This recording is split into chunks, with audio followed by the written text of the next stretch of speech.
Oi, pessoal. Boa tarde, tudo bem? Obrigado por vocês terem vindo hoje aqui.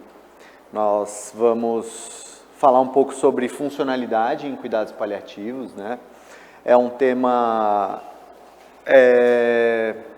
Eu estava brincando com as meninas, né? O ano passado eu fiz essa palestra no SF, mas eu fiz de extubação paliativa, né? E aí, extubação paliativa, não tinha mais gente na sala, assim.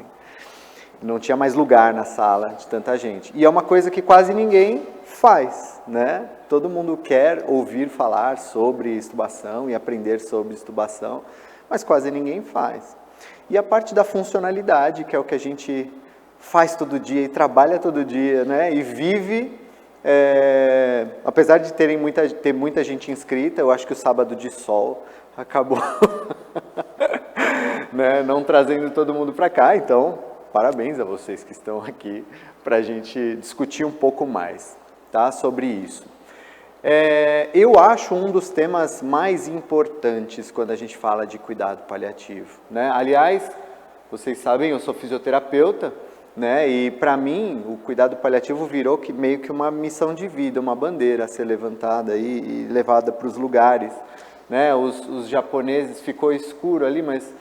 Os japoneses chamam isso de ikigai, né? Ou seja, um propósito de vida mesmo, né? Que une aquilo que você ama com o que o mundo precisa, com o que você é pago para fazer e com o que você é bom fazendo. Então, quando a gente consegue juntar essas quatro coisas, a gente tem paixão, missão, profissão e vocação, tudo na mesma coisa, e é, na minha opinião, uma das maiores satisfações que a gente pode ter na vida, já que a gente é obrigado a trabalhar, né? Não dá para viver só... enfim, né? Bom, pelo menos eu não consigo viver de renda e também não gostaria de viver assim. Então, descobri isso 9 anos depois que eu me formei. Então, eu não saí da faculdade pensando em fazer cuidado paliativo. Na verdade, como acho que muitos de vocês, eu nem sabia o que era isso. Quase que não era algo falado, né? Para não dizer que não se falou nada sobre isso na minha graduação.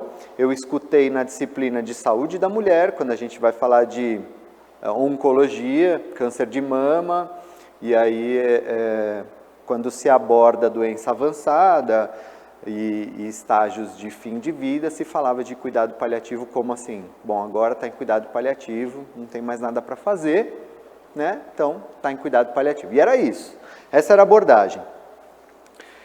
E quando a gente fala por definição, né, eu sempre coloco essa definição da OMS, porque eu acho ela realmente interessante, não é para tomar tempo das aulas não, eu acho que tem 2 pontos que chamam muita atenção aí, que mostra na definição, que é uma abordagem que melhora a qualidade de vida de pacientes adultos e crianças, na verdade esses adultos e crianças eu que coloquei, porque eu gosto muito de frisar isso, né? Cuidado paliativo não é só para adulto, não é só para idoso e também não é só para onco, né? Como a gente vê muita gente abordando por aí. Então, pacientes e famílias que enfrentam problemas associados a doenças que ameaçam a vida. Então, incluir a família é algo fundamental. Se eu estou fazendo cuidado paliativo só para o paciente e a família está sofrendo, não está sendo acolhida, não está sendo abordada, não está sendo tratada pela equipe também, no sentido mais amplo da palavra, eu estou fazendo muito pouco por esse caso, né, dentro desse contexto. Previne e alivia o sofrimento através da identificação precoce, avaliação correta e tratamento da dor e outros problemas físicos, psicossociais e espirituais. Então, outra coisa, né, se a gente estiver abordando só o aspecto físico dos nossos pacientes, nós também estamos deixando de olhar muita coisa nele. Esquecendo dos aspectos psicossociais e espirituais, onde nós muitas vezes vamos encontrar as maiores dores desse paciente, né? A dor dele, claro, é física também, mas se eu não tiver olhando para como é que está essa família, como é que está pensando, eu trabalho em hospital, então, por exemplo, o processo de deshospitalização do meu paciente é algo que envolve muito o aspecto psicossocial e espiritual também. esse cara tem dinheiro para estar em casa e se manter em casa? Como é que é a casa dele? Tem escada? Tem acesso? E se ele precisar sair correndo numa intercorrência com um sintoma que a gente não consegue controlar? Como é que a gente vai manejar isso? Né? Tinha uma paciente que ela não podia ir para casa, ela tinha condições, sintomas controlados, tinha um certo grau de funcionalidade que permitia ajudar nas transferências, mas ela morava numa favela e assim, eram vielas assim, o povo precisa passar apertado nos corredores, de terra, para chegar no barraco onde ela morava. Como é que ela ia sair do hospital e ir para casa? Né? Então, quando você fala assim, mas não tem que ficar mais no hospital, por exemplo, tem um nível de funcionalidade, sintoma controlado e tudo mais, alta. É mesmo? Tá bom. Imagina a dor dessa família de não conseguir levar essa pessoa para casa também. Então, é isso que a gente precisa compreender dentro do contexto e incluir. Por isso que a funcionalidade é uma coisa muito importante dentro do contexto paliativo. Depois eu vou mostrar um trabalhinho que a gente fez, bem simplesinho na nossa enfermaria, que mostrou o quanto a funcionalidade interfere na qualidade de vida e no desfecho, né, dos pacientes. Então, quem deve ser paliado? Qualquer indivíduo com doença crônica, incurável, progressiva e que ameaça a vida. Eu coloco isso nesse slide porque algumas pessoas não gostam muito de colocar esta palavrinha aqui, quando a gente fala de quem deve ser paliado. E eu explico por quê. Porque nem toda doença ou nem todo acometimento é progressivo. Nem toda doença que merece cuidados paliativos ou acometimento que merece cuidados paliativos é progressivo. Por exemplo, eu tinha uma paciente até quinta-feira na nossa enfermaria, de 17 anos, que tentou suicídio. Ela se jogou da varanda do primeiro andar. E aí teve um trauma raquimedular, um traumatismo crânioencefálico, e ela ficou 2 anos internada num outro serviço, traqueostomia, gastrostomia, ventilação mecânica. E aí ela saiu desse serviço hospitalar, foi para Cruz Verde, que é um outro serviço que fica próximo lá do Hospital São Paulo, que é como se fosse uma instituição de longa permanência, para pacientes neurológicos, tem muita paralisia cerebral, por exemplo. E ela ficou nesse serviço, fez uma infecção pulmonar, uma sepse de foco pulmonar, e foi lá para o nosso serviço, né, para o PS lá, onde nós temos a enfermaria de cuidados paliativos. Essa menina é cuidado paliativo? Ela tem uma doença progressiva? Não, ela teve um acometimento agudo, né, um trauma. E muito difícil explicar isso para uma mãe, né? E aí você vai ver o contexto psicossocial e espiritual. Essa mãe, separada do marido, sozinha cuidando da filha, largou a vida, foi fazer curso de enfermagem para cuidar da filha. Então, olha o apego e olha a importância que essa filha tinha na vida dela. Fora a história, era um suicídio. Imagina a culpa que uma mãe tem da sua filha tentar suicídio. Então, é pesada, né? É uma história pesada, mas quando a gente fala que ela tinha uma doença crônica, incurável, ameaçadora da vida, beleza, todo mundo entende. Mas, Daniel, não é progressivo, então eu não tenho que paliar? Então, só que essa menina, ela pode não ter uma lesão progressiva. Mas, e as outras questões? Como é que está o trato gastrointestinal dela? Como é que está a função autonômica dela? A regulação de pressão arterial, frequência cardíaca? Como é que está a função renal, hepática dela? O fato dela estar imóvel, numa cama, respirando com ventilação mecânica, com dieta enteral, isso não mexe, né, com todos esses sistemas? Lembrando também do que a gente vê, né? Músculo esquelético. Como que está? Contratura, lesão por pressão, deformidade articular, óssea. Esqueci de um detalhe. Ela ficou osteopênica por ficar muito tempo acamada, numa troca, fizeram uma fratura de úmero nela. Então, assim, né? Isso não é progressão também dos acometimentos de uma lesão aguda? Sem dúvida nenhuma. Então lembrem disso, a lesão ou a doença, ela não precisa ser progressiva para a gente pensar em cuidado paliativo. Os acometimentos oriundos dessa lesão ou as comorbidades oriundas dessa lesão podem sim ser progressivos. Esse é o gráfico clássico, né, dos cuidados paliativos. Por que eu coloquei ele? Eu sei que, né, muitos de vocês já viram esse gráfico. Para a gente primeiro quebrar a ideia de que cuidado paliativo, né, que está aqui em azul, então aqui é o momento do diagnóstico de uma doença, aqui em azul cuidado paliativo. Então, teoricamente, quanto mais próximo ali do momento do diagnóstico, menos indicação de cuidado paliativo muitas vezes a gente vê. Pensando numa doença progressiva aqui, nesse caso, né?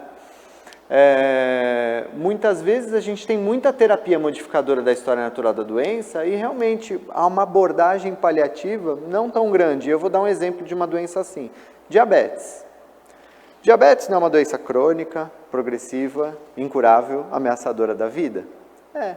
Mas quando você é diagnosticado com diabetes, sei lá, com 45 anos, as pessoas falam, é açúcar no sangue, né? Eu não sinto nada, estou diabético, o médico me deu um remedinho lá e está tudo bem. Ou mandou aplicar uma insulina e está tudo bem. De vez em quando não tem problema, eu como um pouco de doce, já passei mal algumas vezes, mas é por causa do doce, né? É porque eu comi, né? Não controlei, ou porque esqueci de tomar o remédio. Não é assim? As pessoas não veem diabetes como algo ameaçador da vida. Será que se essa pessoa visse o que acontece com um diabético que não controla, que pode ficar cego, que pode ter uma disfunção renal, uma doença cardíaca, por exemplo, uma amputação, né? Será que isso não faria eles aderirem mais ao tratamento, né? Processos infecciosos, né? Exatamente. Então, muito bem. Quanto mais tratamento modificador da história natural da doença, menos cuidado paliativo eu tenho. E aí, quando a gente pensa nessa fase, a gente fala muito de funcionalidade, a gente fala muito de, poxa, vamos manter esse indivíduo ativo, a indicação é, olha, faz exercício, vai para a academia, procura, né, uma atividade que você goste e tudo mais. Muito bom, você se preocupa com isso. Conforme a doença vai avançando, começam a ocorrer de repente, alguns processos de internação, algumas descompensações de sintoma, e aí as pessoas já começam a olhar meio com indiferença para a questão funcional. Preocupa-se muito com dor, falta de ar, edema, náusea, claro, e tudo isso é realmente muito importante. Mas em muitos casos, a primeira coisa que cortam no atendimento é a fisioterapia, por exemplo. Né? Não, é paliativo, já tem uma doença avançada, não precisa de fisioterapia. Isso é uma coisa muito frequente.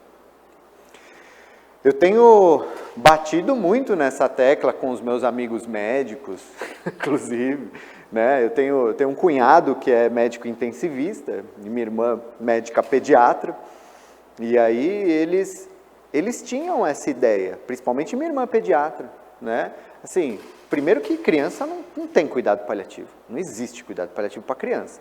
Ela pensava assim, há muitos anos atrás, quando entrou na residência de pediatria. Coitada, muitos anos não, senão ela vai achar que ela é muito velha. Ela não é. Mais nova que eu, inclusive. Mas ela tinha esse discurso, não, criança não palia. Não, esquece esse negócio. E hoje, o contrário disso, né? Ela entende e percebe que quanto mais funcionalidade, mais qualidade de vida esse indivíduo tem, apesar de uma doença incurável, melhor. Então, evitar distanásia, evitar prolongamento artificial de vida, isso é correto. E aí o meu cunhado que é médico intensivista, né? E aí a gente pensa no intensivista como alguém que quer garantir sobrevida a qualquer custo. Não interessa se tem dor, não interessa se tem sofrimento, não interessa em que condições essa vida está sendo mantida, eu tenho que prolongar ao máximo. Isso, é claro que falando desse jeito parece meio bizarro. Ah, Daniel, não é bem assim.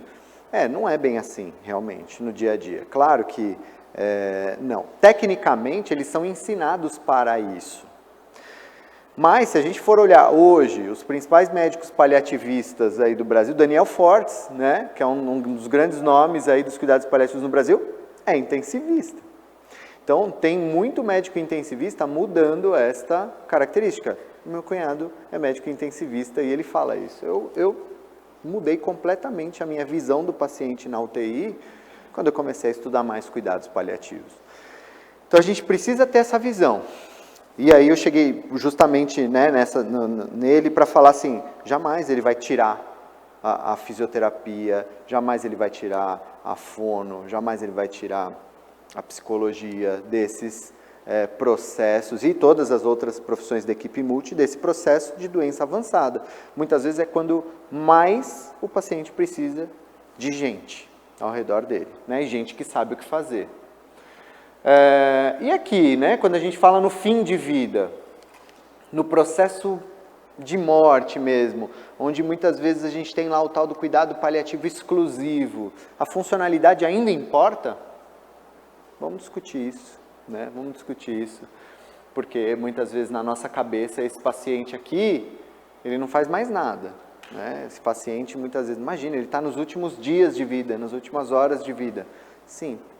Tem paciente que está em pé, como tem uma aqui, que eu acho que eu coloquei aqui a foto dela mais para frente, estava jogando videogame com a gente um dia antes de morrer.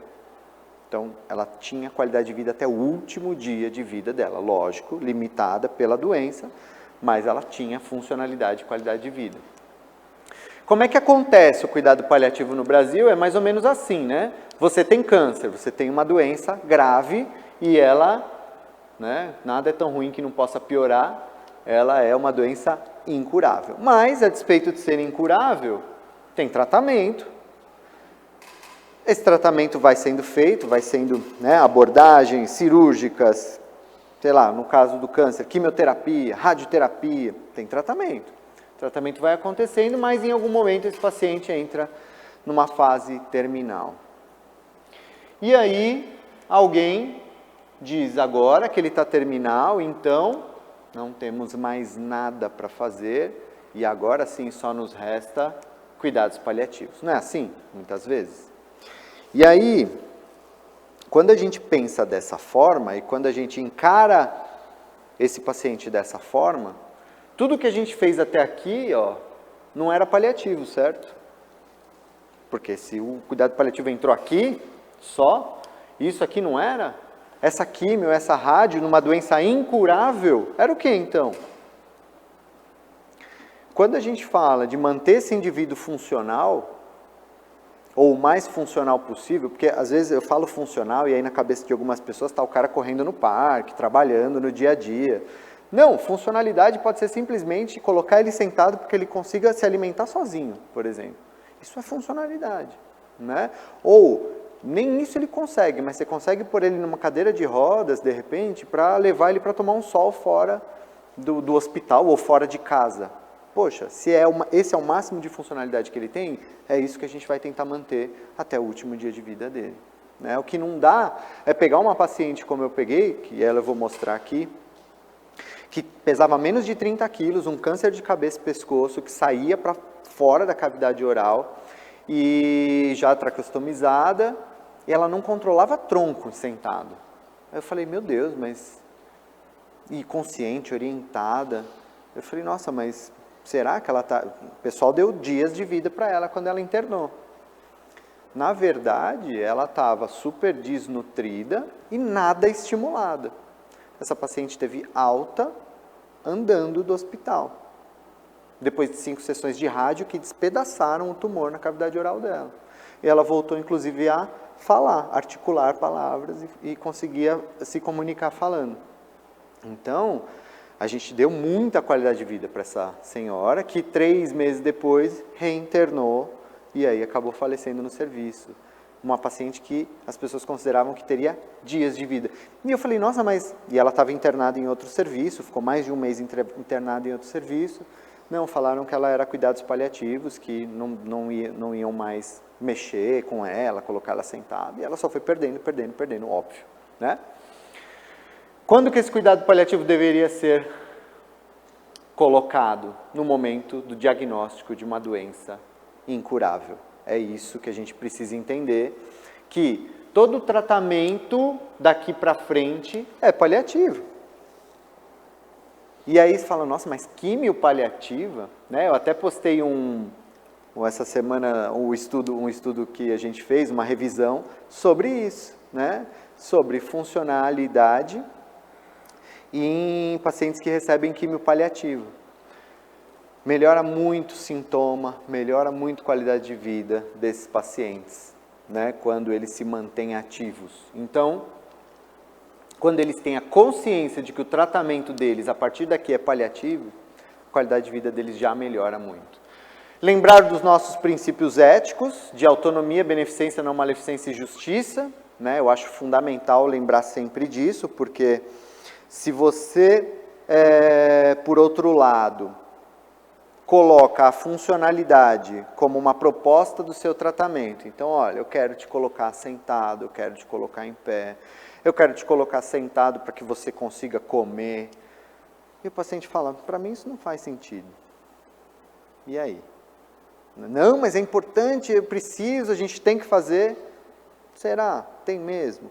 Em alguns casos, vale a pena insistir mais. Em outros, talvez nem tanto. A gente precisa ter essa... Parece uma coisa boba falar bom senso, mas... porque bom senso é uma coisa que cada um tem o seu, né? E nem sempre é o mesmo para todo mundo.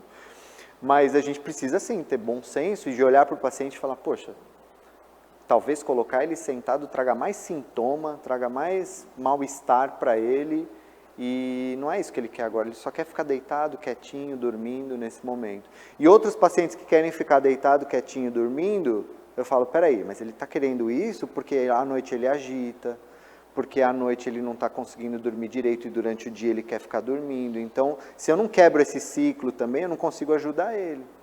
Então, isso é ter bom senso, é conseguir compreender o paciente dentro de uma história e não olhando de forma tão transversal. Ele não é uma foto que você está batendo ali naquele momento, né? Ele é um filme que está vindo ali de dias, de semanas, de meses ou de anos. E aí você precisa entender esse contexto para tomar a sua decisão a respeito de eu vou forçar um pouco mais ele ou realmente deixar ele exercer a autonomia, que é, qual é o nosso direito como pacientes, independente da nossa doença, independente do que é proposto, recusa de tratamento, não é isso? Nós só temos direito de recusar tratamento, nós não temos direito de indicar tratamento. Então, a gente só recusa o que nos oferece, né? Eu não posso, eu me recuso a ir para a UTI, tá, mas ninguém quer te mandar para a UTI. Então, né? Isso é exercício de autonomia, quando você vira e fala assim, vamos colocar o senhor sentado, vamos colocar você para fazer exercício. Não, não quero. O meu discurso com o paciente quando nós vamos atender um paciente, que nós estamos fazendo alguma proposta terapêutica para ele, primeiro eu explico por que eu estou fazendo aquilo. É muito ruim quando eu vejo um residente meu, especializando, eu chego lá, o cara amarrou um sorinho na canela do paciente, vai lá, 3 séries de 10. Aí eu entro no quarto, ele está assim, eu já quero matar, mas eu não posso falar na frente do paciente, né? Então, por que você está fazendo isso? Eu tô fortalecendo o quadríceps do paciente. Eu falei, pô, que bom. Para quê? Para pôr ele em pé. Tá bom, e que hora você pôs ele em pé? Não pus. Então, assim, erro de objetivo entre o objetivo e a sua conduta. A sua conduta não condiz com o objetivo que você traçou, né? E aí, a hora que eu pergunto um pouco mais sobre esse 3 série de 10 com um sorinho de 1 litro que ele amarrou na perna do paciente, eu falo, tá bom, como é que você graduou essa carga? Como que você planejou essa terapia? Quais são os sinais que você está vendo porque assim, se você está treinando força, princípio de sobrecarga, né? Você deu sobrecarga para esse paciente, como você avaliou isso? Não sei responder nenhuma dessas questões, né? Então não é assim. A gente precisa, uma coisa que eu não perguntei aqui, eu vou perguntar. das profissões de vocês. Então, fisioterapeuta, que eu sei que tem alguns fisioterapeutas, enfermeiros, fono, psicólogo, farmácia, não, o que eu esqueci? Nutri, assistente social, TO, não, vocês são? Estudantes de fisioterapia, são fisioterapeutas, muito bem, são nossos colegas. Você também é estudante, muito bom. Nossa, gente, sou fisioterapeuta. Então, assim, nas nossas graduações, fono, físio, que são os que trabalham com exercício, né? A gente não tem uma disciplina que é muito importante. Claro que a gente vê um pouco em outras, mas a gente não tem, por exemplo, uma disciplina de treinamento, que é o que a educação física tem, né? Muito forte, treinamento desportivo, por exemplo. Então, o treinamento ele é muito voltado para o esporte. E, na verdade, a gente tem, dentro quando a gente aprende, por exemplo, a propor um fortalecimento, propor um alongamento, legal, você sabe a técnica, mas você não sabe como treinar, fazer um treinamento disso. E muitas vezes a gente vai aprender isso numa pós, né? É grave, é um erro grave das nossas graduações isso. Então, quando você coloca o seu paciente para fazer uma atividade sem um objetivo muito claro aonde você quer chegar, você está cometendo um erro. O paciente nenhum paciente tem tempo a perder, mas o paciente paliativo tem menos ainda. Tá? Então é isso, eu tenho que propor algo que traga benefício, esse benefício supera o malefício, ou seja, que malefício? Não é confortável tirar ele do leito, né? Ele sente um pouco de dor às vezes de sair do leito, não é algo tão gostoso para ele, tá bom, mas o benefício supera o malefício? Sim, ótimo. Do ponto de vista ético e legal, ok, e autonomia, o respeito à autonomia. Eu estou conseguindo respeitar a autonomia do meu paciente, eu estou dando esse direito a ele, ou não, né? Então, lembrar desses princípios antes de nós fazermos qualquer atividade. E aí, né, eu acho que é importante, só para a gente conceituar rapidinho, não vou me alongar muito nisso, mas eutanásia e distanásia. Por que eu coloquei eutanásia, distanásia, e eu vou colocar a ortotanásia numa aula de funcionalidade em cuidados paliativos? Nós vamos discutir uma questão depois. Nutri não tem, né? A gente falou de Nutri, mas não tem nutricionista aqui. Tá, porque tem uma questão importante da nutrição voltada à funcionalidade também. Claro que isso envolve a fono, mas tem muitos pacientes que não conseguem, num momento de doença mais avançada, fazer a sua alimentação via oral. E aí, considera-se a possibilidade de uma via artificial, sonda ou gastrostomia, tudo bem. Então, está sempre indicada a sonda ou gastrostomia em pacientes que diminuem ou não conseguem ter o aporte nutricional pela via oral normal? Não, é aí que está. Né? E quando isso é uma distanásia, ou será que não alimentar esse paciente é uma eutanásia? Por que eutanásia, Daniel? Se ele não come, ele pode entrar num processo de inanição, por exemplo, aí sim, ele não tem mais substrato energético para produzir ATP e para produzir energia e fazer as suas atividades motoras. Então ele vai morrer mais rápido?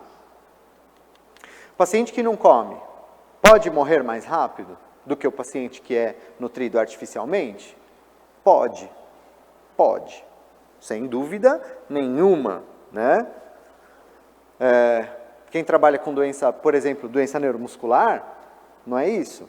Muitas vezes o paciente escolhe ser nutrido artificialmente, muitas vezes ele não escolhe, mas muitas vezes ele pode escolher, dão essa possibilidade para ele, e aí ele sobrevive por mais tempo, ele considera aquilo qualidade de vida. Tudo bem, isso é uma discussão mais longa, mas isso sem problema nenhum. Agora, nosso idosinho com demência avançada, que para de comer, E aí a gente vai lá e passa uma sonda nele. Ele pode viver mais tempo por conta dessa nutrição artificial? Pode. Oi? Sim. Ele pode ter até anos de vida a mais.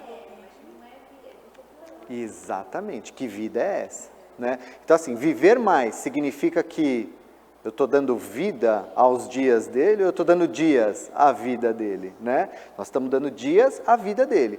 Isso, Daniel, em todos os casos? Todos os casos. Em paciente com demência avançada, não se passa sonda de alimentação. Daniel, não se passa. Eu entendo essa parte. Você entende? Eu entendo. Não, eu entendo. Tô brincando.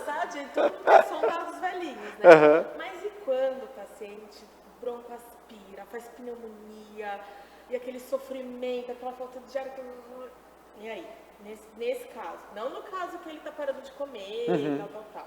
Nesse caso, da broncoaspiração. sedação. Esse caso, o manejo desse sintoma, ele não é a sonda ou não é a gastro que vai melhorar o sintoma dele. Na verdade, esse paciente, não estou falando só isso, tem várias coisas para controlar esse sintoma. O cara que não come mais e ele está, muitas vezes, com muita secreção, ele está broncoaspirando, ele pode estar hiperidratado, por exemplo, né? Ele pode estar fazendo refluxo gastroesofágico, por isso está broncoaspirando dieta.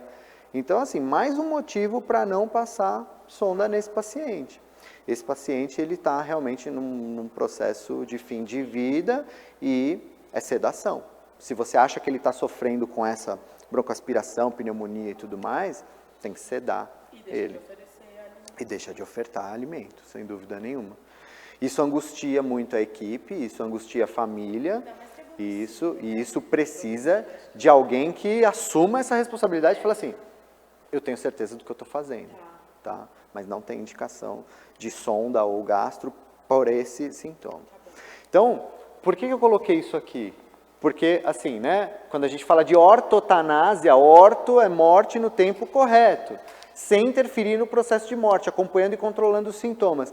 Então, quando que nutrir um paciente pensando em funcionalidade é ortotanásia? Nos casos em que a nutrição artificial, por via artificial, trouxer qualidade de vida e alívio de sintoma, relatado pelo paciente. Tipo, um câncer de cabeça e pescoço avançado, que está fechando via de alimentação, impedindo que ele coma, mas o cara está andando, o cara está em casa, o cara está sem sintoma, está bem com a família, mas ele perdeu, por conta do câncer, ele perdeu capacidade de deglutição. Esse cara tem indicação de sondogastrostomia? Tem. Ele pode se recusar a isso? Pode. Se ele se recusa, ele está cometendo um suicídio? Não. Gente, é isso. É isso que as pessoas precisam parar de pensar contra o cuidado paliativo. Não é eutanásia você não alimentar um paciente que não tem mais capacidade de se alimentar sozinho. Tá? Desde que a nutrição, o aspecto nutricional traga qualidade de vida para ele, e o que é qualidade de vida? Para cada um, qualidade de vida é uma coisa, né? Se eu perguntar de 0 a 10, que nota você dá para a sua qualidade de vida hoje? Vamos ter notas diferentes aqui, né? Para o paciente é igual, fala. Mas naqueles casos que o paciente está, após algum evento, ele foi com coma e ele vai ficar em coma, é indicado de alternativa. Um coma irreversível? Um coma irreversível, porque eu já ouvi falar que se não passar de alternativa, se não cumprir, ele depende daquilo para viver. Então é tido como eutanásia. Não, isso é um erro de conceito, é um erro de interpretação do conceito. O paciente que tem uma lesão encefálica crônica, irreversível, e ele fica com um Glasgow 3, neurológico, nada de resposta. Muitas vezes, quando é algo agudo, que a gente não sabe o quanto o paciente vai responder, né, pensando numa neuroplasticidade, pensando num evento agudo que pode ter uma reabsorção, sei lá, né, de sangue nessa cabeça que sangrou, passa uma via alternativa, é errado? Não é errado, porque você de repente pode até estar esperando alguma resposta.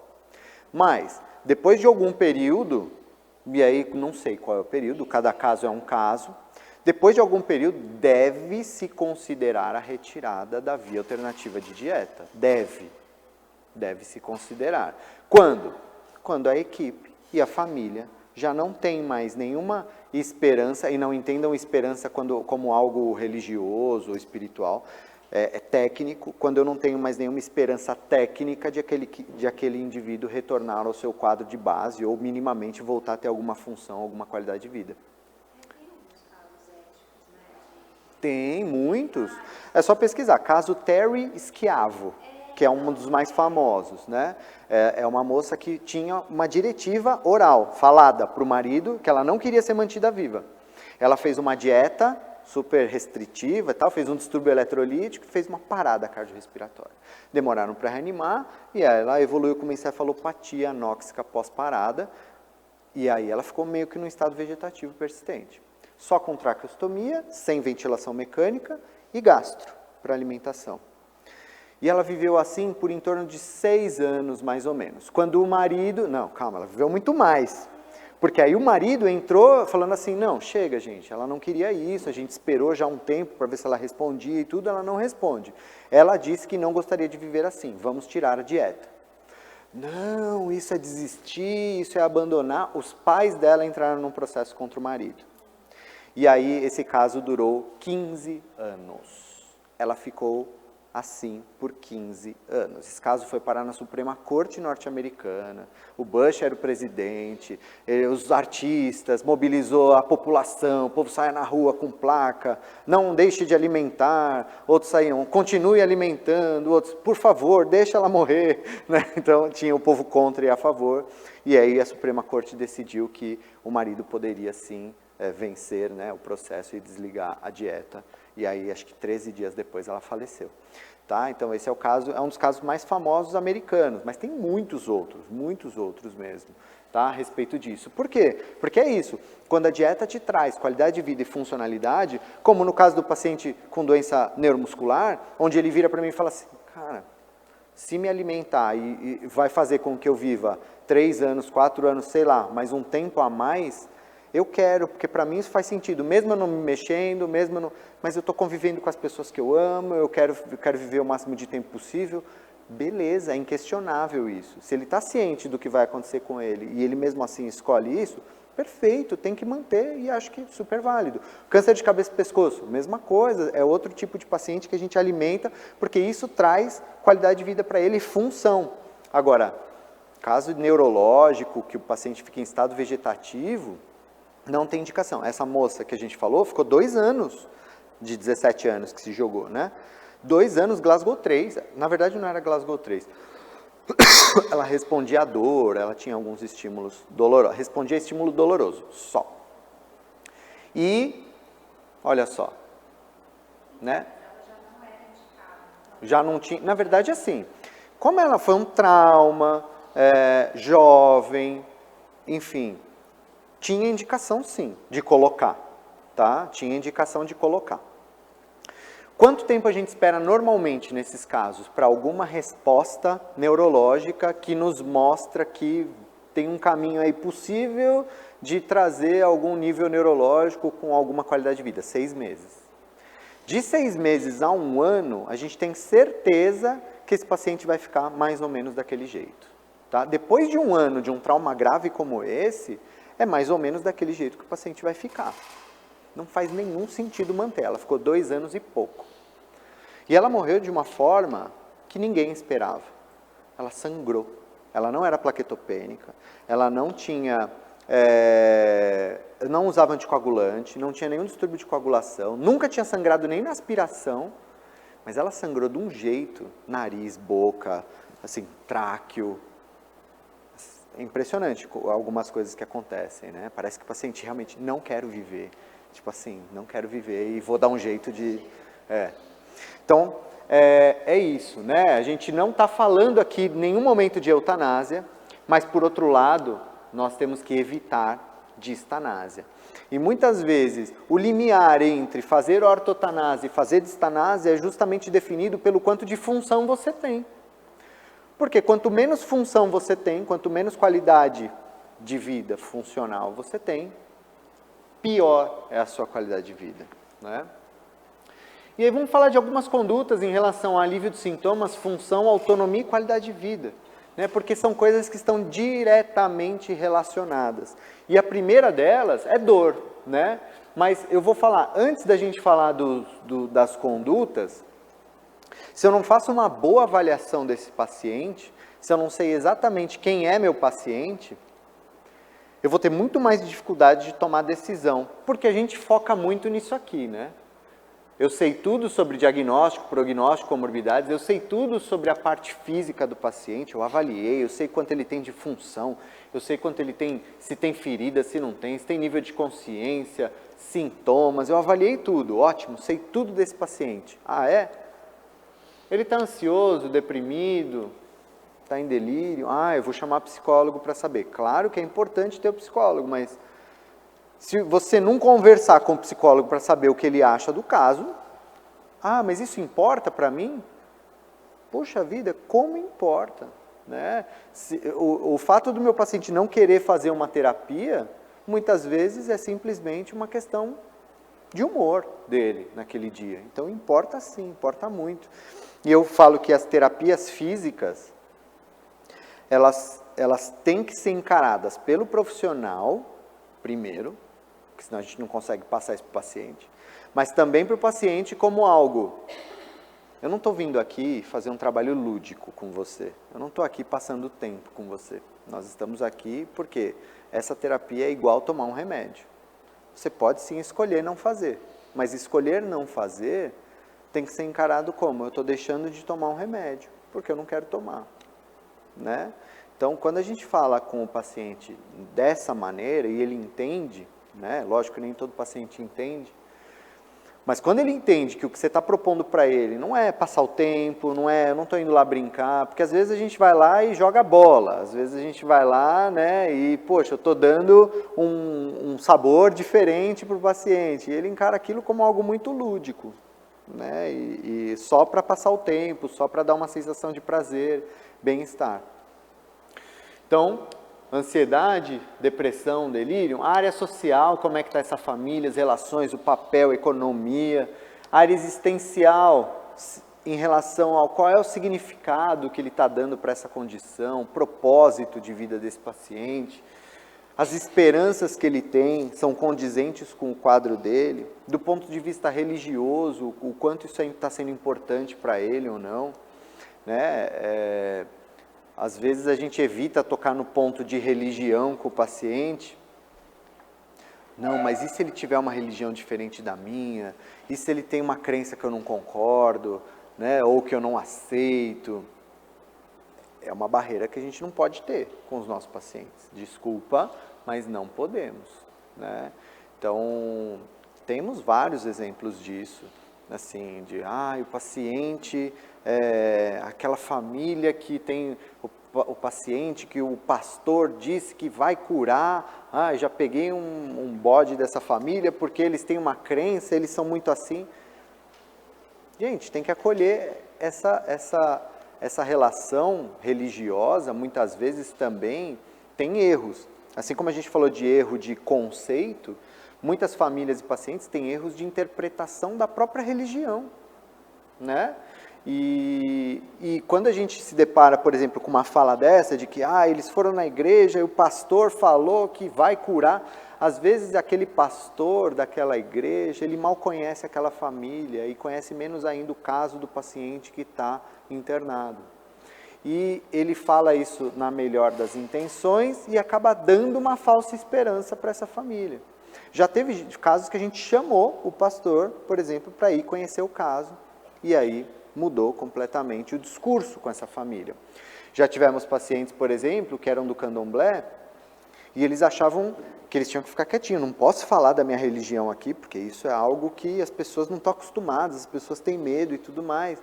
Quando a gente falou que podia trazer mãe de santo, as pessoas para orar, a pessoa até arregalou um olho e falou, nossa, mas pode, porque aqui só vejo gente católico ou evangélico, né? Não, lógico que pode. Então, não quer dizer que você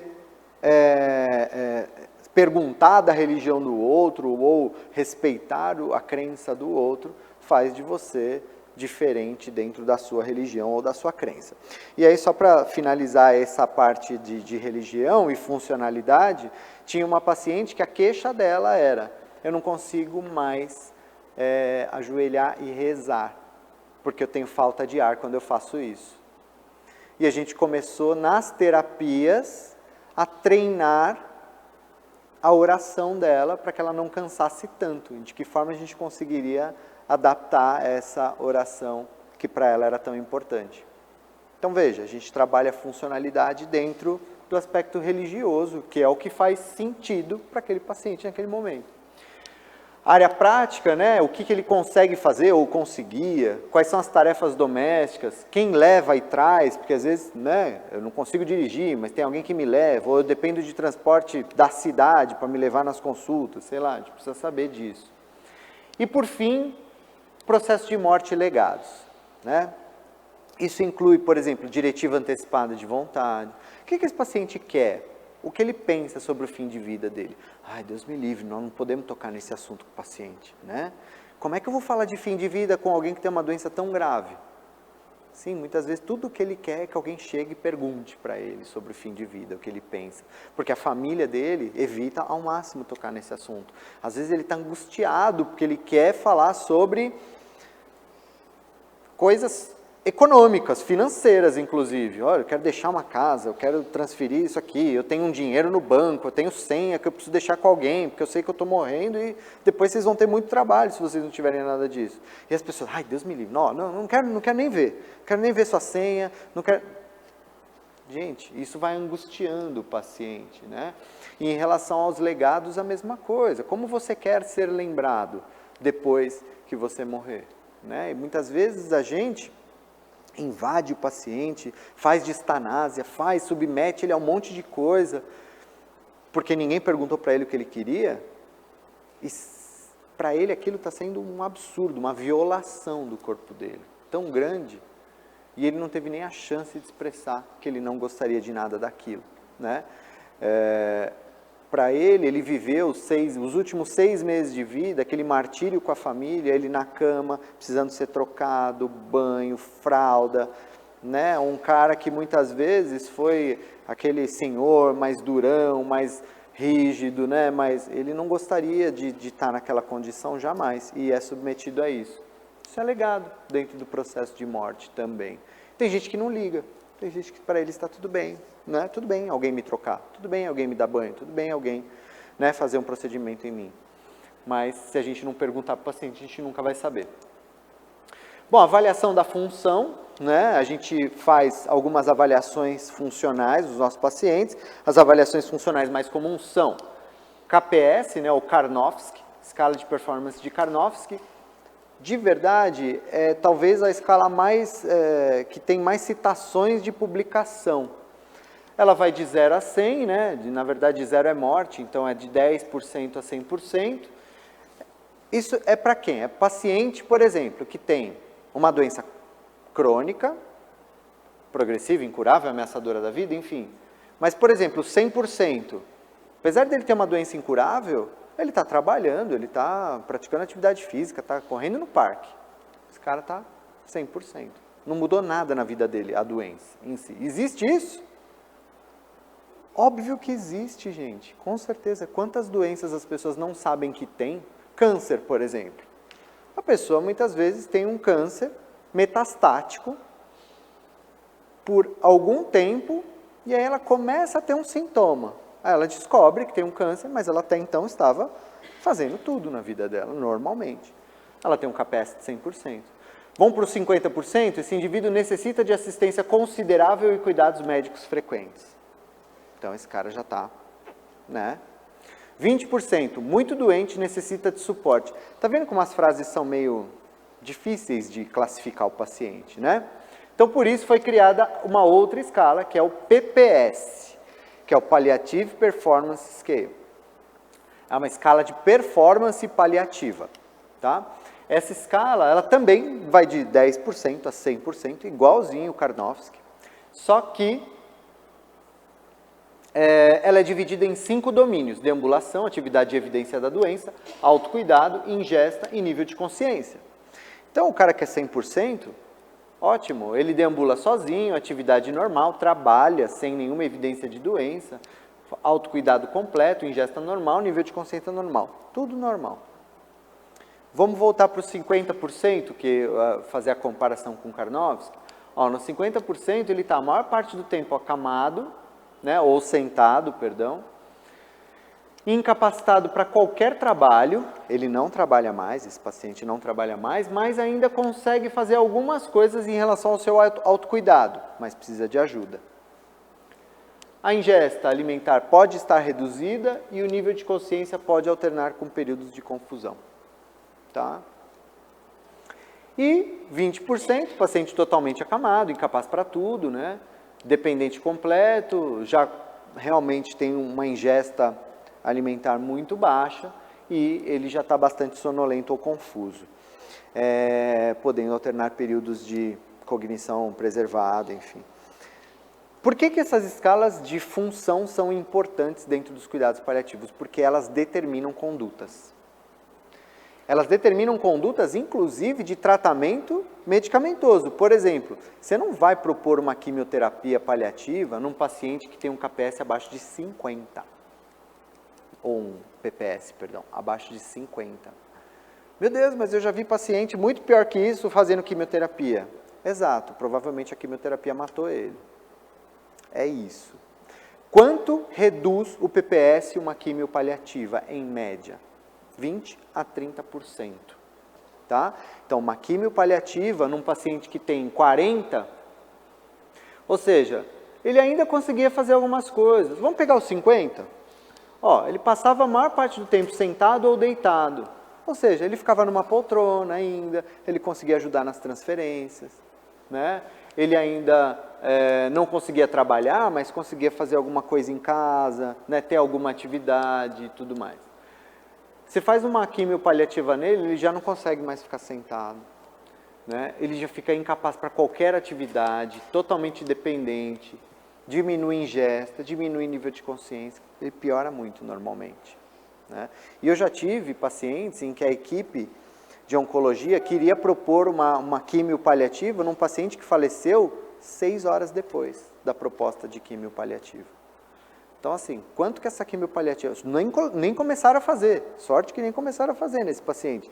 Mas, assim, é não olhar para o paciente, é não usar um instrumento como esse, que é uma escala de avaliação importante na hora de tomar uma decisão por uma conduta invasiva como essa, né? E a gente precisa usar sim. Para paciente oncológico, isso aqui tem um valor prognóstico quando associado a edema, delírio, dispneia ou baixa ingesta alimentar, que é o PPI, que é uma escala prognóstica paliativa, né? Um Palliative Prognostic Index. Então, ela usa o PPS, né? Então, quanto mais baixo o PPS, maior a pontuação. Se tem ingesta oral reduzida, também tem uma pontuação mais alta. Se tem edema, pontua. Se tem dispneia, pontua. E se tem delírio, pontua. Tá? Então, quanto maior o número de pontos, menor o prognóstico. Oi. No PPS, eu tenho uma dúvida. Por exemplo, um ELA. Aham. Acamado. Ótima pergunta. Ele Tá. já é 10, mas ele está ali no... Não. Perfeito, desculpa. Isso era uma coisa importante de falar. PPS foi criado e validado para pacientes oncológicos. A gente extrapola para outros pacientes. Então, assim, isso aqui não é válido para ela. Isso aqui é só para paciente oncológico. E essa escala, o PPI prognóstica, ela só é validada para pacientes oncológicos com tumores sólidos.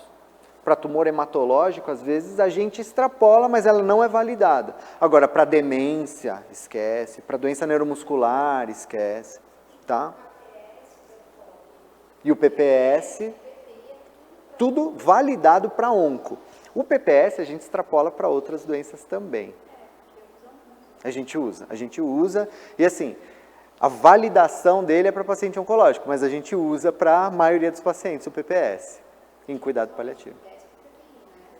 Isso, mas o PPI não, se você usar o PPI para qualquer outro paciente que não oncológico com tumor sólido, é um instrumento que não tem uma validade legal para prognóstico, tá? Oi? Só para tumores sólidos, isso. Tá? Então, a validação, né? Isso aqui a gente só usa realmente para pacientes com tumores sólidos. Agora, o PPS não. O PPS a gente usa para quase todos os pacientes mesmo. E aí, realmente, o paciente com ela é um paciente que a gente não consegue usar aqui. Não dá. Porque ele não anda, mas ele não come, mas por outros motivos, né? Não é uma evolução linear da doença. Né? Ele tem, muitas vezes, características muito diferentes. Para ela eu não conheço. Não conheço. Mas é uma coisa legal para pensar mesmo, né? Pode ser que tenha, pode ser que eu que não conheça. Podemos dar uma pesquisada, se alguém conhecer e quiser depois passar para a gente. O score do PPI é isso aqui, ó. Menor do que 2, você tem mais que 6 semanas de vida. Entre 2 e 4, entre 3 e 6 semanas de vida, e maior que 4, menos de 12 dias. Isso bate, tá? Outra coisa importante em relação à funcionalidade. Paciente que chega no hospital com um tumor, com câncer incurável, com dispneia ou repouso, ele tem, em média, 30 dias de vida. Isso é uma escala prognóstica baseada em funcionalidade, pensando em parte respiratória. Outro critério que dá um prognóstico de 30 dias para paciente paliativo com câncer é hipercalcemia da malignidade. Tá? E um outro critério de mau prognóstico para paciente com câncer também é o delírio. Né? O paciente começa a ficar confuso, alterna período de confusão, isso também é um sinal de mau prognóstico. Tá? E esses indicadores sozinhos, a gente costuma dizer um prognóstico de 30 dias de vida. Tem outras coisas também, mas esses são os mais importantes. Importância das escalas funcionais prognósticas. Por que é importante avaliar escala funcional ou prognóstica? Para a gente determinar os nossos objetivos. O meu objetivo terapêutico com esse paciente, funcional, social, psíquico, ele vai ser atingido em horas a dias, né? Dias a semana, semanas a meses ou meses a anos. Por quê? Se eu estou propondo um exercício pensando, sei lá, em deixar esse paciente mais funcional, mais ativo, só que eu estou falando de um paciente que tem de horas a dias de vida, eu estou errando na minha conduta. Minha conduta não condiz com o paciente que está falecendo, né? Por isso, eu até esses dias estava numa discussão sobre órtese com os alunos. E eles falaram assim, mas a gente põe ou não põe órtese nesse paciente? Né? Quais são as implicações de você não colocar uma órtese de posicionamento? O pé dele pode ficar um pé equino, o pé dele, né, pode fazer uma deformidade, a deformidade dói. Quanto tempo demora para instalar uma deformidade nesse paciente? Pode demorar de semanas a meses. Quanto tempo de vida tem esse paciente? Talvez 2 semanas, talvez 3 semanas. Então faz sentido ficar colocando órtese nesse paciente, posicionamento? Não faz. Isso, exato. Órtese machuca às vezes, comprime, né? Faz ferida de pele, esquenta, ainda mais no calor que está. Exato, então eu tenho uma briga importante com isso. Só que assim, quando são com os meus alunos, é fácil eu falar isso para eles. Agora, e quando a família faz assim, eu trouxe a órtese, eu quero que ponha. Né? O vizinho falou que era importante, eu gastei um dinheirão nessa órtese aqui, eu quero que ponha nele. Então você tem que ir com mais jeitinho para explicar que aquilo não faz sentido naquele momento. Podia fazer antes, né? Até então fazia sentido. Agora só vai causar dor, desconforto, né? Para esse paciente. Não faz sentido. Então é isso, é juntar o que você avaliou com o que você está propondo de conduta, pensando nos objetivos que você tem para esse paciente. E aí, nós que, né, somos da equipe Multi, nós temos sempre a ideia de reabilitar, né? E essa ideia de reabilitar está ligada muito a sempre olhar para o paciente e ver ele cada dia um pouquinho melhor. Só que quem trabalha com cuidados paliativos tem uma necessidade de desconstruir a ideia clássica de reabilitação. Ou seja, muitas vezes, a despeito de tudo que você faça de melhor para aquele paciente, ele está descendo cada dia um degrauzinho. E tem muito paciente que a gente vai ver uma evolução, sim. Paciente paliativo que a gente vai ver uma evolução, que vai chegar num patamar que vai fazer um platô. e que depois a gente vai ver descer de novo, e não tem nada de errado nisso também. Né? Se eu conheço a doença, se eu conheço a minha atuação, se eu conheço a questão técnica da minha profissão, eu não me frustro. Agora, se eu não conheço, se eu estou lá só fazendo ações técnicas, sem levar esse monte de coisa em consideração, eu vou ficar chateado a hora que o paciente começar a declinar. Né?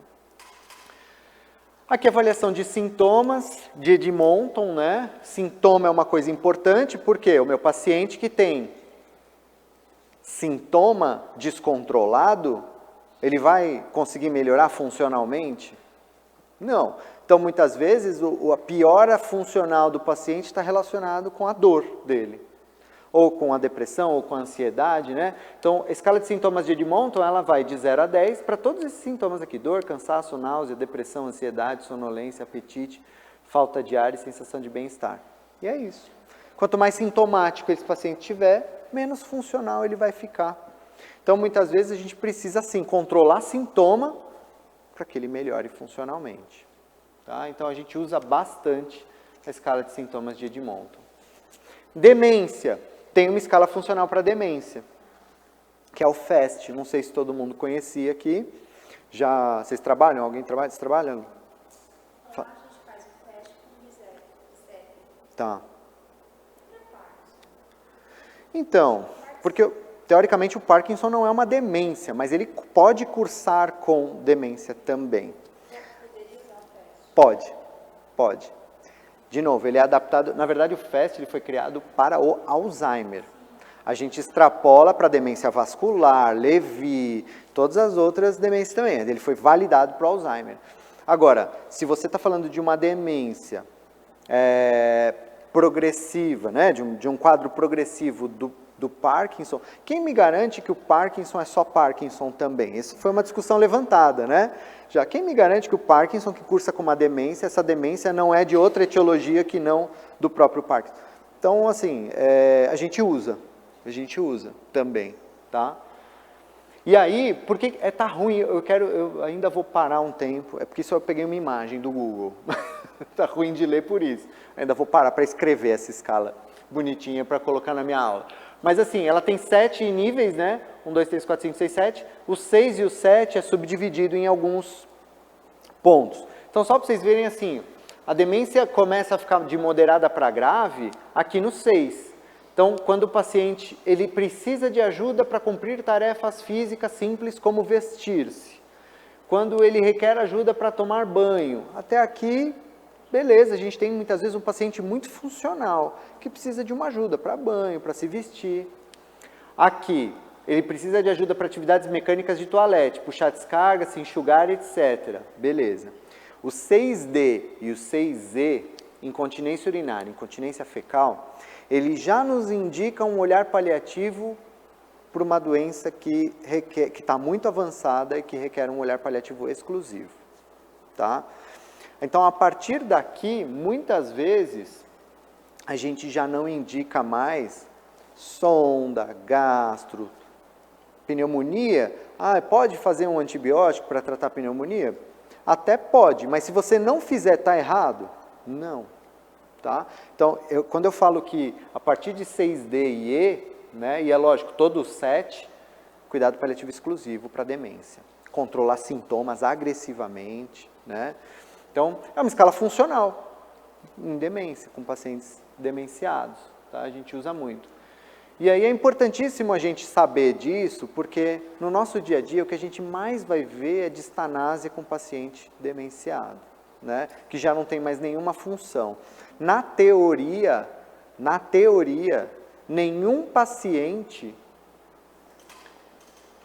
com demência chegaria na escala funcional de 7F se não fosse a distanásia. Né? Então.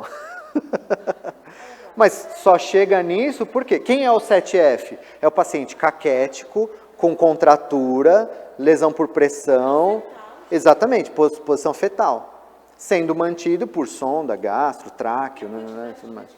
Exato. Então, distanásia. Então, ele só chega aqui por distanásia. tá? Senão ele pararia, por exemplo, aqui, no máximo, tá?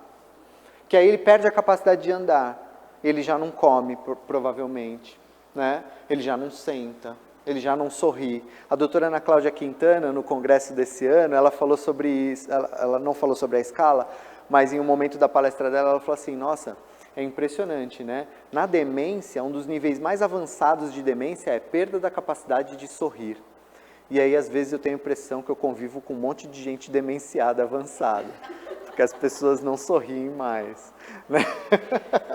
E aí é legal, a gente não esquece disso, né? Porque a perda da capacidade de sorrir é uma das últimas coisas que a gente tem.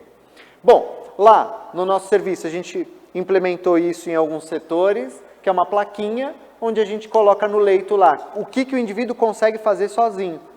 Então, assim, indivíduo totalmente dependente, ou ele consegue ficar sentado sozinho, ou ele consegue ficar em pé sozinho, ou ele consegue andar sozinho. Isso ajuda muito a equipe toda na hora de, puxa, a enfermagem, ele vai tomar banho no chuveiro ou no leito? Poxa, se ele consegue ficar em pé sozinho, quer dizer, esse cara tem toda a capacidade de tomar banho, pelo menos na cadeira, né? Sentado numa cadeira. E não no leito. Ah, mas no leito é mais fácil. É, mais fácil, né? Mais rápido, exatamente. Mas, puxa vida, gente, a gente precisa estimular a funcionalidade. Funcionalidade não é uma exclusividade do físio. Exato. Exatamente, para o paciente é péssimo. Então, não é exclusivo da fisioterapia, treino de funcionalidade, é toda a equipe. Tudo que a equipe toda puder fazer para estimular a funcionalidade do paciente durante os seus atendimentos, né? Então a fono vai lá, põe ele sentado, põe, né, numa postura mais funcional para ele fazer aquilo. A psicologia vai lá conversar com ele, dá para conversar com ele numa poltrona ao invés de conversar com ele deitado na cama? Ótimo. A enfermagem com o banho, a físio, óbvio, né, com todos os exercícios e tudo mais, e todo mundo. A nutrição, uma vez eu chamei a atenção da nutricionista, chamei a atenção assim, no sentido de conversar, né? Não de chamar atenção profissionalmente.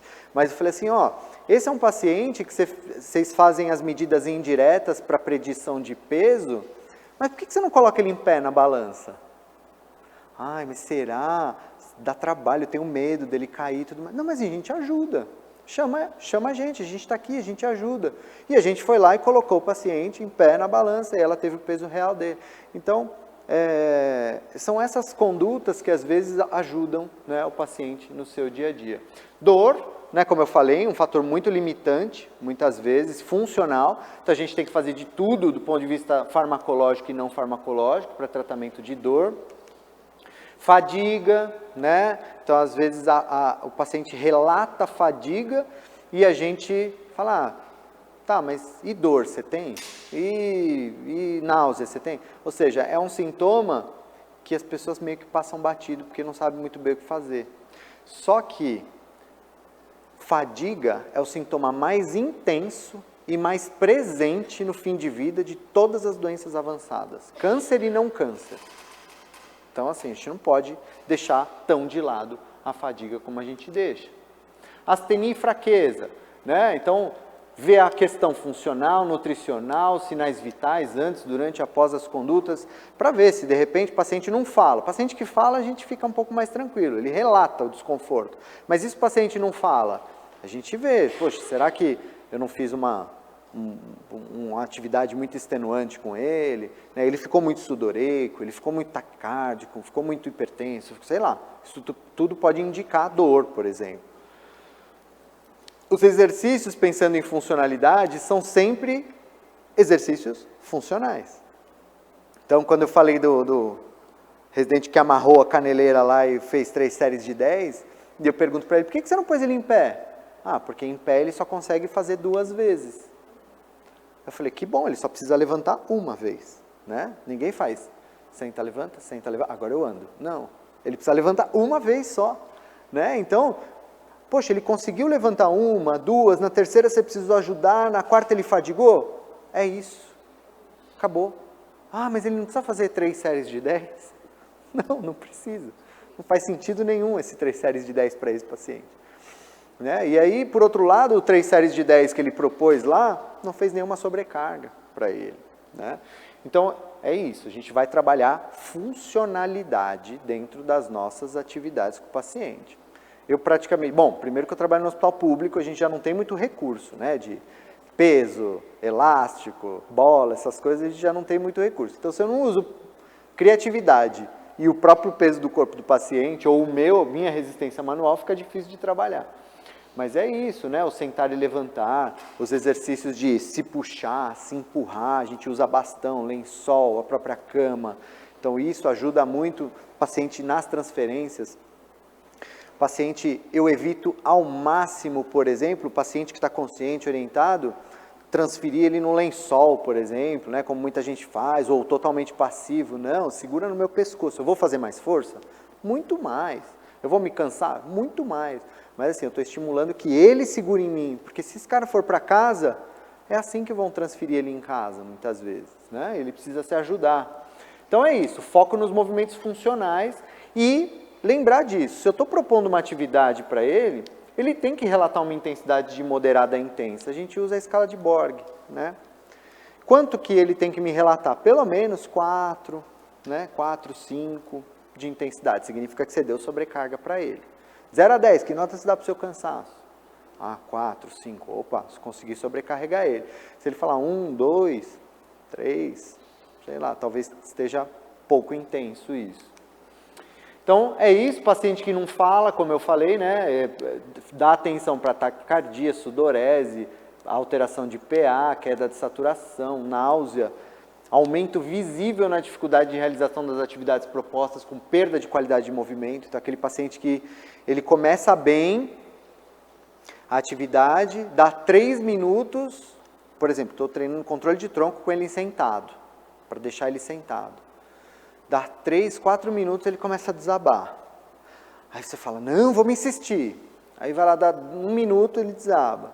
Meu Deus, mas só ficou 3, 4 minutos. Não, tem que ficar 15 pelo menos. Quem disse que ele tem que ficar 15? Né? Não, mas é porque é o mínimo. Não, não existe mínimo para esses pacientes. O mínimo é o quanto ele aguenta com boa performance. Se você fadigou ele hoje, na próxima terapia, você não consegue, muitas vezes, repetir o que você fez ontem, muito menos ganhar. Então, entender, por isso que essa parte de treinamento, né? Treinamento com atleta é uma coisa, treinamento com um doente grave é totalmente diferente. Inclusive porque a gente tem muito menos dados quantitativos para avaliar. É muito mais empírica a nossa avaliação, subjetiva. Então a gente precisa ter bom senso. E avaliação clínica, olhar para o paciente. Eu estou vendo que ele não está aguentando, deixa ele descansar. Entre uma série e outra, às vezes a gente deixa o paciente descansar 3 minutos, 4 minutos, para ele conseguir ter a mesma performance que ele teve na série anterior. Só que vocês já ficaram esperando na frente do paciente 3 minutos entre uma série e outra? É interminável 3 minutos entre uma série e outra. Só que tudo bem, gente, é isso que ele consegue. E aí a gente vai aumentando gradativamente, né? Esse aqui é só um trabalhinho que a gente fez, uma análise do perfil clínico e funcional e o desfecho hospitalar dos pacientes internados da nossa unidade lá de cuidados paliativos, tá? Esse trabalho, acho que a gente fez em 2016 e eu só trouxe esses dois aqui, ficou meio... só para exemplificar o que a gente viu. A maior parte dos pacientes faleceu, o desfecho foi óbito, tá? Do que a gente teve. Então, acho que 68 contra 32 aqui, tá? 32% tiveram alta. E essa é uma correlação da MIF, né? Que é uma escala de avaliação funcional que a gente usa na fisioterapia, com o desfecho. Então, quanto maior a funcionalidade, maior a chance de alta do nosso paciente. Tá? E quanto pior a funcionalidade, maior o risco de óbito. E aqui não está nesse trabalho aqui, mas a gente avaliou sintomas também. E aí, sintoma dor e dispneia tem uma relação direta com funcionalidade. Quanto melhor a função, menor a queixa de dor e dispneia dos pacientes. Aí você vai falar, Daniel, é porque ele é mais funcional que ele tem menos sintomas? Né? Tostines vende mais porque é fresquinho ou é fresquinho porque vende mais? Ele é mais funcional porque tem menos sintomas ou ele tem menos sintomas porque ele é mais funcional? Não respondemos essa pergunta aqui. E as duas coisas podem acontecer. Mas no final das contas o que interessa é, quanto mais funcional eu deixo o meu paciente, melhor a qualidade de vida dele, menos sintomas ele tem e menos risco de morte num processo de internação. Ah, Daniel, mas ele não morreu nessa, mas pode morrer na próxima? Sim, provavelmente numa condição funcional pior. Tá? E aí, para a gente finalizar assim, algumas perguntas. É possível ganhar força com paciente paliativo? Muita gente tem essa dúvida, e é óbvio que sim. Né? A gente vai ganhar força. Ah, Daniel, mas e o paciente que é mais caquético? A gente vai ganhar força com esse paciente mesmo assim? Ele é caquético, ou seja, ele não tem substrato para produzir músculo mais, né? Fazer uma hipertrofia muscular. Esse cara não vai fazer hipertrofia, porque ele é caquético. Mesmo assim dá para ganhar força com ele? Dá. Lembram daquela senhorinha que eu falei? Que não tinha músculo? Tá, e como é que nós ganhamos força com ela? Recrutamento neuromuscular. Vamos acordar as unidades motoras desse paciente que estão lá dormindo, porque ele tem. A gente precisa recrutar. Lembrar que esse recrutamento nesses pacientes, você faz no máximo em 2 semanas. Passou de 2 semanas, você conseguiu recrutar tudo que ele tem de músculo.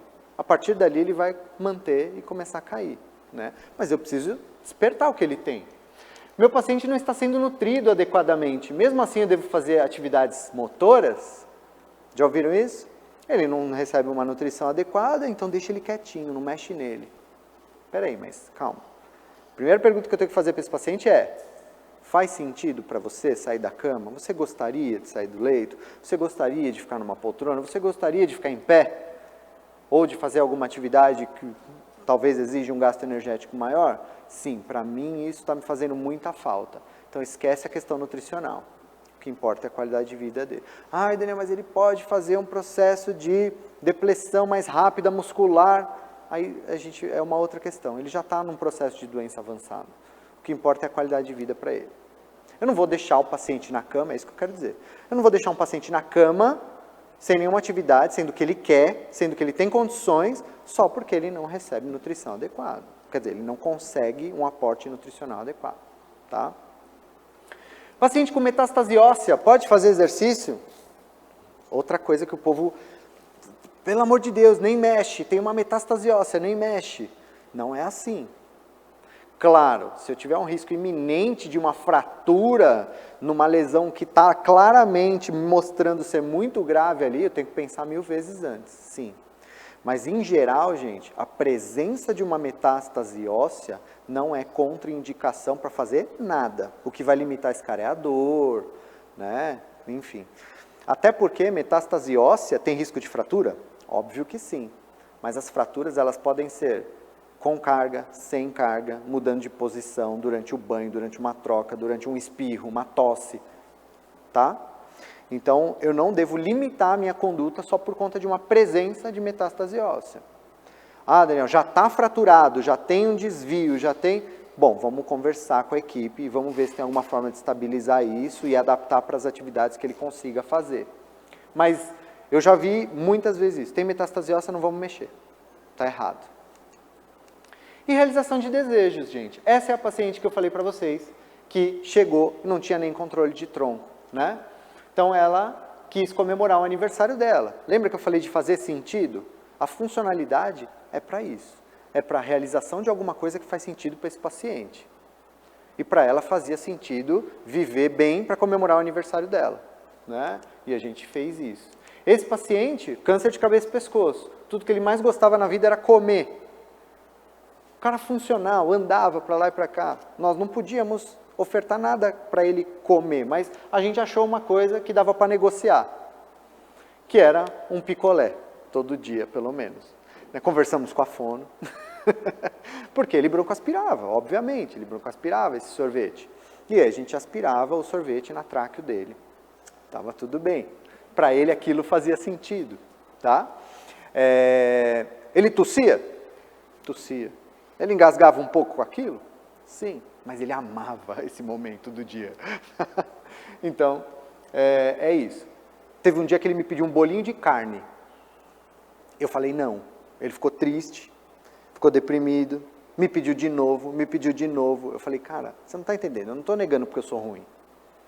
Você vai odiar colocar isso na sua boca. Carne moída, com massa, como é que você vai engolir isso? Ah, mas é que eu comia isso todo dia.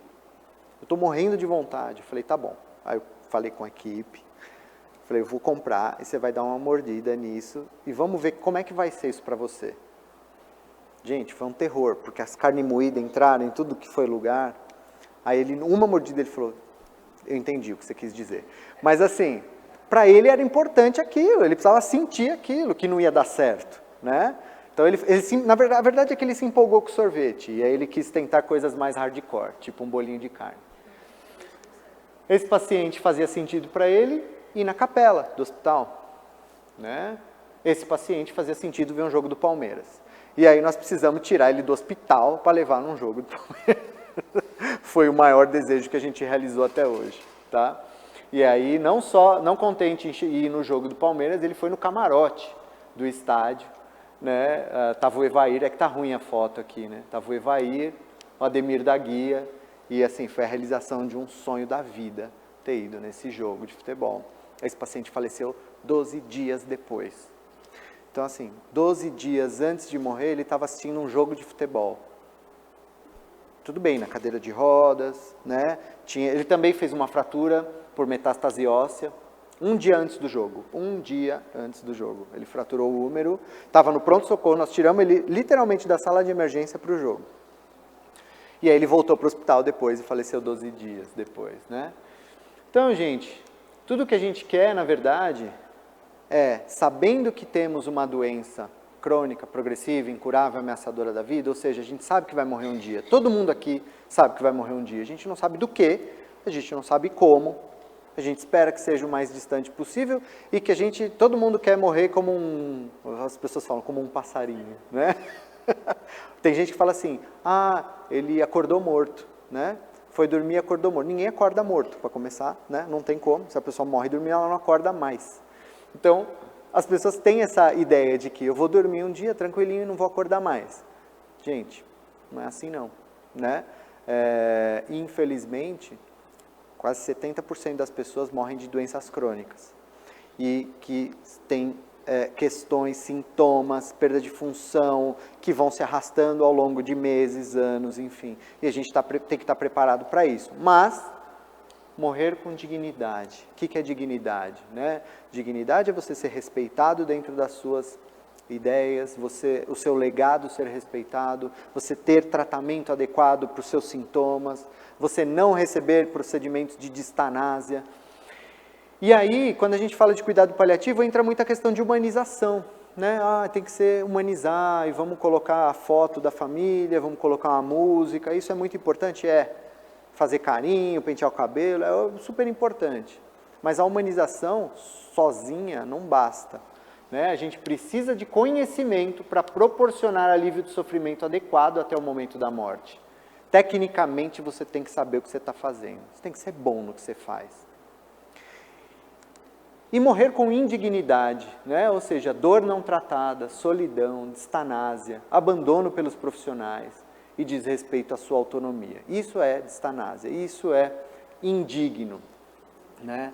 E quantas pessoas morrem numa condição assim, né? Numa maca, num corredor de hospital, é muito triste, né? Então, pelo menos que a gente tenha isso tudo sendo respeitado, ok? Bom, gente, eu deixo os meus contatos aqui para vocês. Esse é um livro que eu trago, já que eu falei de funcionalidade, né? O Guia Prático de Fisioterapia e Cuidados Paliativos no Ambiente Hospitalar. É um livro que foi publicado em 2017. Eu escrevi os capítulos de cuidados paliativos. É do Tiago Marracini e da Jeanette Lucato, né? Que são excelentes amigos e professores aí. E eu fico aberto a perguntas, gente. Obrigado. Dúvidas? Angústias? Tá tudo bem com vocês? Então tá bom. Eu tenho, sim, acho que é legal falar, né? Para quem ainda não conhece, depois vocês me sigam, principalmente no Instagram. A gente tem o Instagram dos Cuidados Paliativos Online. essa é a minha rede pessoal e esse é os cuidados paliativos online. Então, para quem ainda não conhece, é esse projeto aqui, que na verdade não é mais um projeto, né? Ele até se desmembrou em alguns. A gente começou com um aperfeiçoamento multiprofissional em cuidados paliativos e são aulas totalmente online. A aquisição te dá direito a 1 ano você assistir todas as aulas por quantas vezes você quiser, onde você quiser. E ele te dá um certificado, acho que de mais de 60 horas, acho que já passou de 80 horas, mas o certificado a gente está reavaliando, mas é um certificado de 60 horas a aula.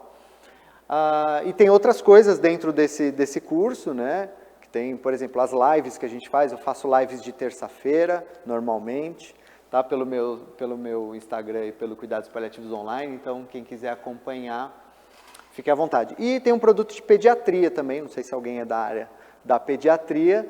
Nós fizemos um curso recente de cuidados paliativos pediátricos também. Certo?